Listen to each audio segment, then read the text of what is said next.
The fluorescent lights hummed their familiar tune as Sarah Mitchell adjusted her scrubs for the third time that morning. 22 years. 22 years she'd walked these sterile corridors of Royal Manchester Children's Hospital, and still her hands trembled every time she passed room 247. "Sarah, you're needed in pediatric intensive care," called Dr. Harrison, his voice cutting through her reverie. She nodded, forcing a smile that never quite reached her eyes. At 45, Sarah had mastered the art of appearing composed while her world crumbled from within. Her colleagues saw her as the reliable one, the nurse who never missed a shift, who always stayed late, who treated every child as if they were her own. What they didn't see was the woman who hadn't slept properly in 12 years. The autumn rain pelted against the windows as Sarah made her way through the ward. Manchester's grey October sky seemed to mirror the storm brewing in her chest. She paused at a window, watching a young mother push her disabled son in a wheelchair across the hospital car park. The boy couldn't have been more than 12, his head lolling to one side, his mother's face etched with the kind of exhaustion Sarah recognized all too well. Her breath caught Emma Thompson and Lucas. Sarah pressed her palm against the cold glass, her heart racing as memories she'd spent years burying clawed their way to the surface. October 15th, 2007. The night that changed everything. The night when a simple decimal point error in a medication dosage turned a routine delivery into a nightmare. The night when she was just a junior nurse, too scared to speak up when she noticed the mistake, too young to understand that her silence would echo for over a decade. "Mrs. Thompson looks tired today," observed Janet, a younger nurse who'd appeared beside her. That poor woman, raising that boy all alone since the father left. "I heard she's working 3 jobs now just to cover his medical expenses." Sarah's throat constricted. The father left? Right after the diagnosis.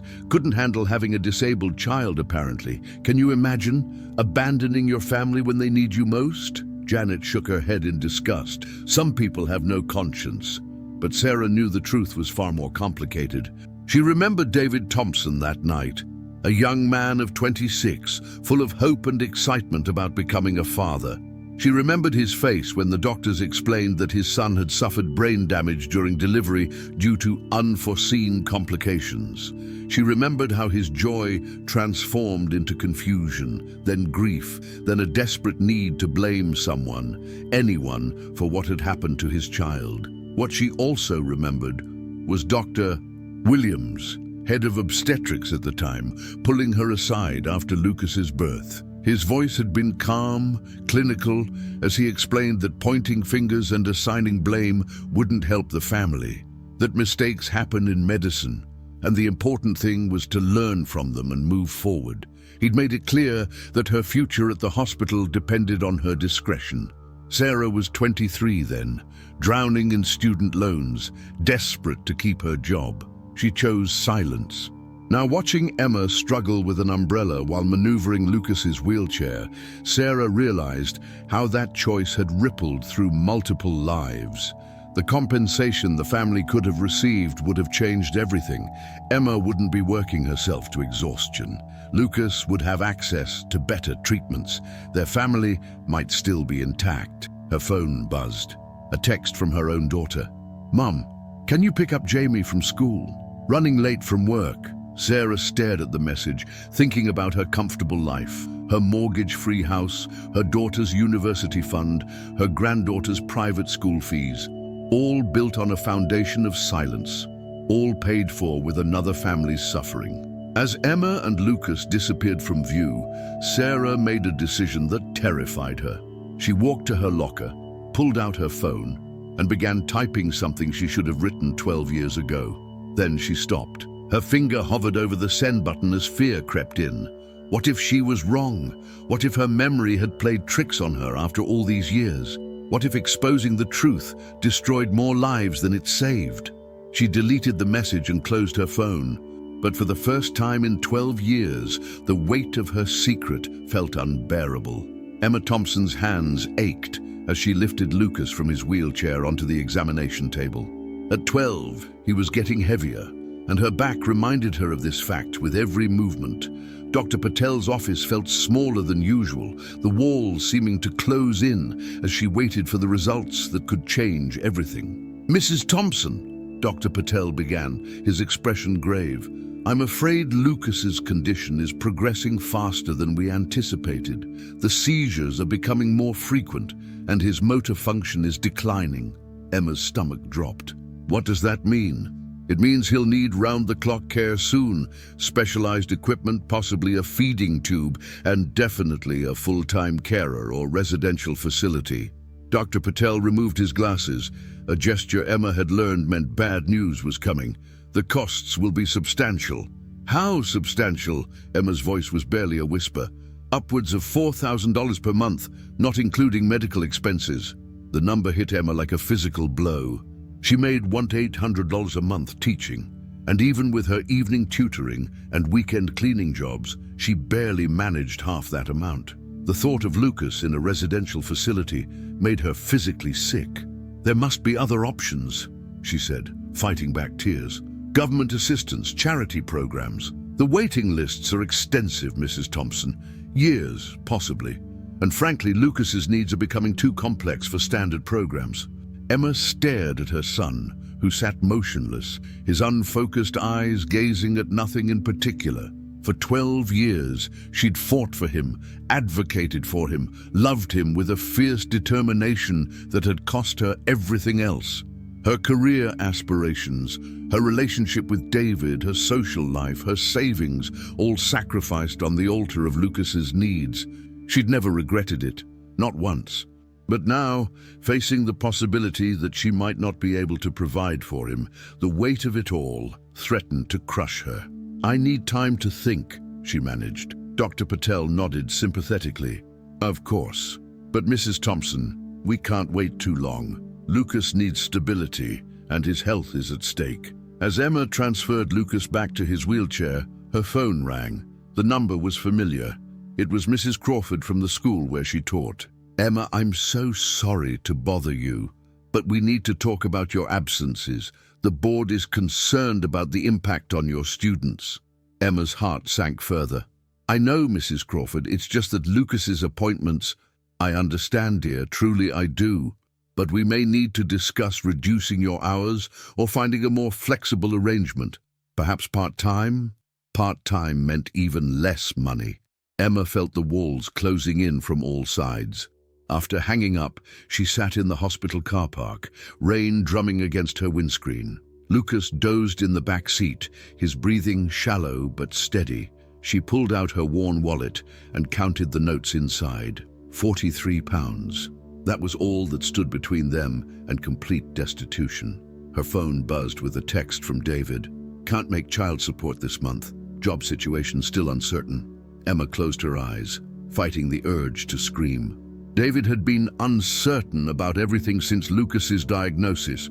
First uncertain about staying, then uncertain about his responsibility, now uncertain about basic financial support for his son. She thought about her parents, both gone now, who had left her nothing but debt and a small terraced house that was falling apart. She thought about her sister in Australia, who sent birthday cards but hadn't visited since Lucas was 3. She thought about the friends who had slowly drifted away as her life became consumed by medical appointments, therapy sessions, and sleepless nights. For the first time since Lucas was born, Emma Thompson felt truly alone. As she started the car, she noticed a woman in nurse's scrubs standing by the hospital entrance, watching her. There was something familiar about her, something that tugged at Emma's memory, but she was too exhausted to place it.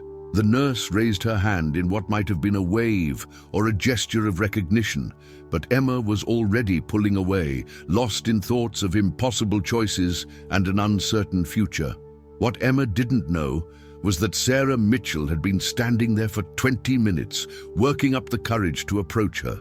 And what she definitely didn't know was that the answer to all her financial problems lay locked away in the conscience of a woman she'd never officially met. Sarah's hands shook as she pulled into the car park of the Lamb and Flag, a pub on the outskirts of Manchester that she hadn't visited in over a decade. The voice on the phone had been instantly recognizable, despite the years. "Sarah, it's Mark Williams. Dr. Mark Williams, the man who had convinced her to stay silent 12 years ago. The man who had built his career on a foundation of buried mistakes and intimidated subordinates. Now, according to local medical gossip, facing his own reckoning as the hospital conducted an internal review of historical malpractice cases. He was already waiting when she entered, hunched over a whiskey, despite it being barely past noon. At 58, Mark looked every day of his age and more. His once commanding presence had shrunk. His shoulders curved inward as if protecting himself from invisible blows. "Sarah, you look well." His smile was brittle, desperate. "Thank you for coming." She slid into the booth opposite him, ordering tea she didn't want. "Why did you call me, Mark?" "There's been talk about the Thompson case, about that night in 2007. He leaned forward, his voice dropping to a whisper. "They're reviewing everything from that period. Every case, every complication, every—" He swallowed hard. "Every mistake." Sarah felt her pulse quicken. "And someone's been asking questions. About medication errors, about who was on duty, about why certain incidents were never properly investigated." Mark's eyes darted around the empty pub. "I need to know you're still discreet about what happened." For 12 years, Sarah had imagined this moment. In her fantasies, she was strong, righteous, ready to finally tell the truth. In reality, she felt like that frightened 23-year-old nurse again. "The Thompson family is struggling," she said quietly. "Lucas needs full-time care now. Emma's working multiple jobs just to survive." Mark's expression hardened. "That's unfortunate, but it doesn't change anything. What happened was an accident, a tragic accident that proper disclosure wouldn't undo. But compensation could help them now." "At what cost, Sarah? Your career, mine, the hospital's reputation? How many other families depend on this institution for care?" Mark leaned back, his voice taking on the authoritative tone she remembered from that night 12 years ago. "Sometimes protecting the greater good requires personal sacrifice." Sarah stared at him, seeing him clearly for the first time. Not the respected department head she'd once feared, but a man terrified of losing everything he'd built on the backs of his mistakes. "I've seen her," Sarah said. "Emma Thompson. She comes to the hospital with Lucas for his appointments. She looks exhausted, Mark. Broken. She's about to lose her teaching job because she can't keep up with his care needs. And that's tragic. Genuinely tragic. But destroying several careers and potentially bankrupting the hospital won't cure her son or bring back the life she might have had." Sarah felt something crack inside her chest. What about the life she deserved to have? What about proper medical care for Lucas? What about David Thompson, who left his family because he couldn't cope with a disabled child that he believed was damaged by natural complications? Mark's jaw tightened. David Thompson left because he's a coward. That would have happened regardless, would it? Sarah's voice rose despite her efforts to stay calm. Would it have happened if he'd known the truth? If they'd received proper compensation? If Lucas had access to the best possible care from the beginning? You're being naive, Sarah. The truth doesn't fix everything. Sometimes it just creates more pain. Sarah stood abruptly, her tea untouched and growing cold. Maybe, but lies definitely create pain. I've been living with that pain for 12 years, Mark, and so has that family. Sarah, wait. Mark's voice carried a note of panic. You're not thinking of doing anything foolish, are you? Because I should mention that your own conduct that night could be called into question. Your silence could be seen as complicity. Your career, your pension, your daughter's future, all of it could be at risk. The threat hung in the air between them like smoke. Sarah looked at this man who had once seemed so powerful, so sure of his moral authority, and realized he was just another frightened person clinging to his secrets. My daughter is 28 years old, Mark. She has her own career, her own life. She doesn't need me to protect her anymore. Sarah pulled on her coat. But Lucas Thompson still needs someone to protect him. And maybe it's time I remembered what I became a nurse to do. As she walked toward the door, Mark called after her. If you do this, Sarah, there's no going back for any of us. Sarah paused, her hand on the door handle. Good, she said without turning around. I'm tired of looking back. Emma sat at her kitchen table, bills spread before her like tarot cards predicting a grim future. The mortgage notice was red, final demand. The electricity bill threatened disconnection. Lucas's medication costs alone exceeded her monthly income by $200. Through the thin walls of her terraced house, she could hear Mrs. Patterson next door, watching her evening soap operas, the familiar theme music a comfort from simpler times. Lucas was asleep upstairs, exhausted from another seizure that afternoon. His breathing was labored, each exhale a reminder of how much worse things were getting. Emma picked up her phone for the 10th time that evening, David's number glowing on the screen. Her thumb hovered over the call button. Pride warred with desperation, and for once, desperation was winning. The phone rang 4 times before he answered. Emma, is everything okay? It's Lucas, isn't it? Even after 5 years of separation, David's first thought was still their son. It gave Emma a flicker of hope. He's okay. Physically, I mean, but David, I need help. Real help this time. Silence stretched across the line. Emma could picture him in whatever rented flat he was living in now, running his hands through his hair the way he always did when stressed. Emma, you know I'd help if I could. But I'm barely keeping my head above water myself. The construction work is sporadic, and he's your son too, David. The words came out sharper than she'd intended. He didn't choose to be born this way. Don't. His voice was raw. Don't you think I know that? Don't you think I hate myself every day for not being stronger, for not being the father he deserves? Emma closed her eyes, hearing the pain in his voice that mirrored her own. Then help me now. Help us. He needs full-time care, and I can't afford it. I'm going to lose the house, probably my job. I might have to put him in residential care. The silence that followed was deafening. Residential care? David's voice was barely a whisper. I don't want to. God, David, the thought of it makes me sick. But what choice do I have? I've exhausted every option, every grant, every charity. There's nothing left. She heard him breathing, heard what might have been a sob. If there was something. If there was a way to get proper compensation, proper help for Lucas, would you want to know about it? Emma frowned. What do you mean? I mean, what if Lucas's condition wasn't just bad luck? What if there was more to the story than what we were told? Emma's heart began to race. David, what are you talking about? I never told you this because I didn't want to give you false hope, but I've always had questions about that night. About how quickly they shut down any discussion of what went wrong. About how the consultant who delivered Lucas suddenly transferred to another hospital 6 months later. Emma felt the world tilt slightly. What are you saying? I'm saying that maybe we accepted their explanation too easily. Maybe we should have asked more questions. After 12 years, Emma's voice rose. David, even if something did go wrong, the statute of limitations, not for medical malpractice, not if there's evidence of a cover-up. Emma's mind raced. She thought about all the times she'd wondered why Lucas's condition was so severe when the delivery had seemed routine, about the way certain staff members had avoided eye contact in the days following his birth, about the settlement they'd been offered, small but with strict confidentiality clauses that had seemed odd at the time. Why are you telling me this now? Because you just told me our son might end up in residential care, and I can't live with that. Not if there's even a chance that someone else is responsible for his condition. Emma stared at the bills scattered across her table, then up at the ceiling toward the room where her son slept fitfully. For 12 years, she'd accepted that Lucas's disability was simply fate, a cruel twist of nature that she had to bear with grace and strength. But what if it wasn't?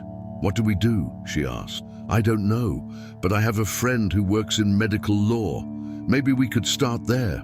After they hung up, Emma sat in her quiet kitchen, listening to the familiar sounds of her neighborhood settling into evening. For the first time in months, she felt something she'd almost forgotten existed: hope.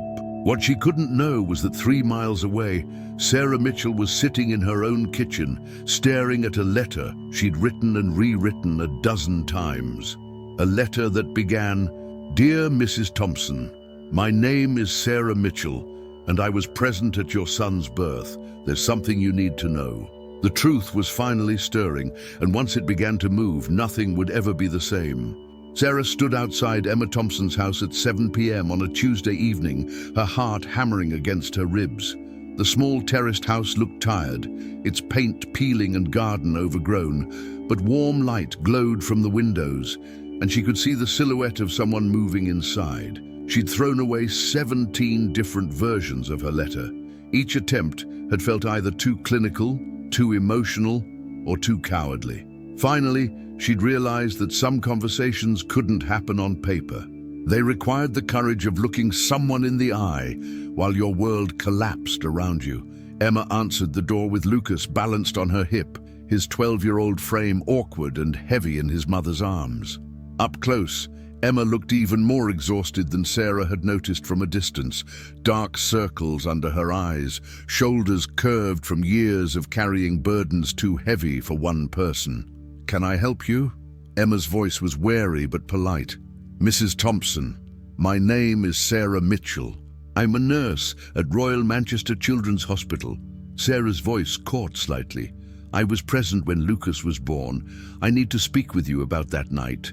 Emma's expression shifted from confusion to alarm. She glanced at Lucas, then back at Sarah. "Is something wrong? Has something happened?" "No, nothing new. But something happened 12 years ago that you were never told about. Something that changes everything." Emma's grip tightened on Lucas. "I don't understand." "May I come in? Please, what I have to tell you is difficult, and it's not a conversation for a doorstep." 5 minutes later, they sat in Emma's small living room. Lucas was settled in his specialized chair, watching cartoons with unfocused attention. Emma perched on the edge of her sofa, her entire body radiating tension. "Mrs. Thompson, what do you remember about Lucas's delivery?" "Everything," Emma replied immediately. "Labor started early in the morning, 16 hours total. The doctors said there were complications, that Lucas suffered oxygen deprivation during delivery, and that caused his brain damage." Sarah nodded slowly. "That's what you were told, but it's not the complete truth." Emma's face went pale. "What do you mean?" Sarah took a breath, knowing that her next words would shatter this woman's understanding of her entire life. Lucas's brain damage wasn't caused by natural complications during delivery. It was caused by a medication error, an overdose of magnesium sulfate administered during your labor. The silence in the room was absolute, except for the cheerful sounds from the television. Emma stared at Sarah as if she were speaking a foreign language. That's impossible. The doctors would have told us. They would have." The consulting obstetrician at the time was Dr. Mark Williams. "The medication error was noticed immediately. But instead of disclosing it, Dr. Williams decided that admitting the mistake would serve no purpose except to create liability for the hospital." Emma's hands began to tremble. "You're lying." "I wish I was. Mrs. Thompson, I was the junior nurse on duty. I calculated the dosage incorrectly, a decimal point error that resulted in Lucas receiving 10 times the intended amount of magnesium sulfate. I noticed the error immediately after administration, but when I reported it to Dr. Williams, he told me that disclosure would destroy several careers without helping Lucas." Emma stood abruptly, pacing to the window. No, this isn't real. You're mistaken or lying or—" "I have documentation," Sarah said quietly. "Copies of the medication charts, the nursing notes that were filed separately from Lucas's official medical record. I've kept everything for 12 years. Emma turned, her face a mask of devastation and growing fury. 12 years? You've known this for 12 years and said nothing?" "I was 23. I was terrified of losing my job, of being sued, of my son." Emma's voice exploded through the room, causing Lucas to startle in his chair. She quickly lowered her volume, but her voice shook with rage. "My son has suffered for 12 years because of your mistake, and then suffered more because of your cowardice." Sarah felt tears burning her eyes. "You're right. Everything you're feeling right now, every accusation you want to make, you're absolutely right. There's no excuse for my silence." Emma sank back onto the sofa, her head in her hands. "David left us.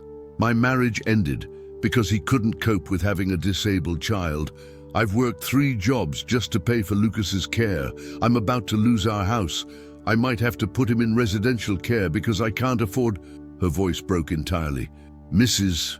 Thompson, with proper legal representation, you could receive substantial compensation, enough to secure Lucas's care for life, to get him the best possible treatment to—" "It won't give me back 12 years, Emma whispered. "It won't give Lucas back his childhood, or David back his son, or me back my marriage." They sat in silence, the weight of 12 years of lies settling between them. Finally, Emma looked up, her eyes red but determined. "Why now? Why are you telling me this now?" Sarah met her gaze steadily. "Because I finally realized that protecting everyone else was just another way of protecting myself, and because Lucas deserves someone to fight for him, even if it's 12 years too late." Emma stared at her son, who had fallen asleep in his chair, his face peaceful in a way it rarely was when awake. When she spoke again, her voice was steel. "I want to see everything. Every document, every note, every piece of evidence you have. And then I want you to help me destroy the people who did this to my family." The law offices of Hartwell and Associates occupied 3 floors of a gleaming Manchester city centre building. Emma felt underdressed in her teaching clothes as she sat across from Miranda Hartwell, one of the city's most feared medical malpractice attorneys. Sarah sat beside her, looking as nervous as Emma felt. Between them lay a folder containing 12 years of carefully preserved evidence, medication charts, nursing notes, and a timeline that painted a devastating picture of institutional cover-up. "This is quite extraordinary," Miranda said, reviewing the documents for the 3rd time. "I've seen cases where mistakes were inadequately disclosed, but to actively fabricate an alternative explanation—" She looked up at Emma. "Mrs. Thompson, you understand that pursuing this case will be incredibly difficult, both emotionally and practically." Emma nodded. "I understand, but I need to do this. For Lucas, and for every other family this might have happened to." Miranda's expression sharpened. "What makes you think there were others?" Sarah shifted uncomfortably. In the weeks following Lucas's birth, there were several similar cases, complicated deliveries with unexplained outcomes. At the time, I thought it was coincidence, but looking back, how many? Miranda's pen was poised over her notepad. "At least 4 that I can remember clearly, possibly more." Miranda and Emma exchanged glances. "Mrs. Mitchell, would you be willing to help us identify these other cases?" Before Sarah could answer, her phone rang. The caller ID made her blood run cold. "It's Dr. Williams."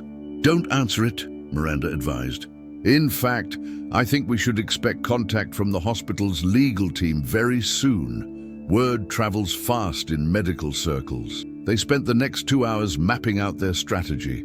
Miranda explained the legal hurdles they'd face, the challenge of proving a cover-up after so many years, the hospital's resources for fighting such claims, the emotional toll of reliving trauma in court.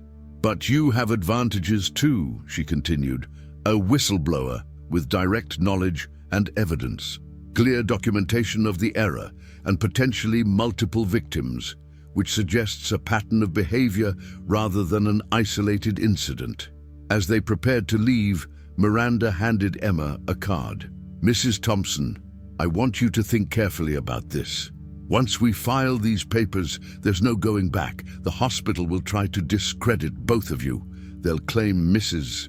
Mitchell is a disgruntled employee, that you're motivated purely by money, that your marriage failed for reasons unrelated to Lucas's condition." Emma looked at Sarah, then back at Miranda. "They already destroyed my family with their lies. What more can they take from me?" 3 days later, Emma stood in her kitchen reading a letter that had arrived by courier. The hospital's legal team was requesting a meeting to discuss matters of mutual interest. The letter was politely worded, but carried an unmistakable undertone of threat. Her phone rang. "David." "Emma, I just got a call from Dr. Williams. He wants to meet with me. Says there are some misunderstandings about Lucas's case that need to be cleared up. Emma felt cold dread creep up her spine. What did you tell him? I told him he could speak to my lawyer. Emma, what's happening? The nurse you mentioned, Sarah Mitchell, is she for real? She's real, David. Everything she told us is real. We have evidence. Silence stretched across the line. Then quietly, what do we do now? We fight. For Lucas. For us. For every family they've done this to. Even if it means losing everything? Emma looked through her kitchen window at Lucas playing in the garden. His movements awkward, but his expression content as he watched leaves blow in the autumn wind. For 12 years, she'd built her life around accommodating his limitations, never knowing that those limitations had been imposed by human greed and cowardice rather than natural misfortune. David, we already lost everything 12 years ago. Now we're just trying to get some of it back. That evening, as Emma tucked Lucas into bed, he looked at her with more awareness than he'd shown in weeks. "Mummy sad?" he asked, his words slurred, but unmistakably caring. Emma smoothed his hair back from his forehead. "Mummy's not sad, sweetheart. Mummy's fighting, and sometimes fighting looks like sadness from the outside."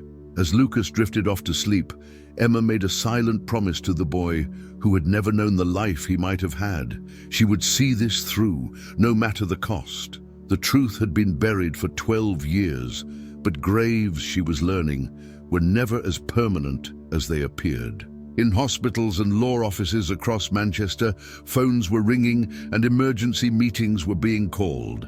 The truth, once freed, was proving impossible to contain. 6 months later, Emma stood outside Manchester Crown Court, holding settlement documents worth $2.3 million. Lucas sat quietly in his wheelchair beside her, unaware that his entire future had just been secured.